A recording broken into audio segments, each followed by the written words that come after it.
Caleb with Black Pearl Media here. I'm gonna try and do this really quick because I only have 8% battery on this GoPro, but I just wanted to show you the rear mount turbo system now that it's complete. We've been driving it, it's really good.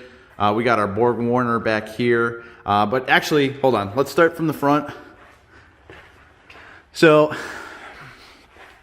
I have a custom-made intercooler here and an oil cooler here. We have the oil filter is here with the sandwich plate, which fits with our intercooler piping. So it looks like that. This was custom made.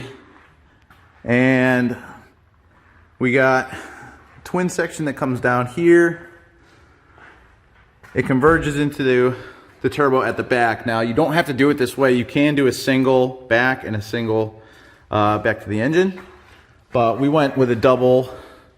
We were thinking about doing a twin turbo system, which we went with just a single larger turbo, which has been fine.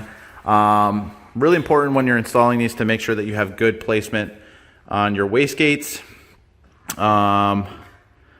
and that you have a little oil reservoir here to capture the additional. We have a scavenge pump here which circulates the oil. That's been wired up, it's looking good. Oh, and there's also a breather coming out of this too, that's worth mentioning. So that just does that, and that's the manual boost controller. Comes all the way back up.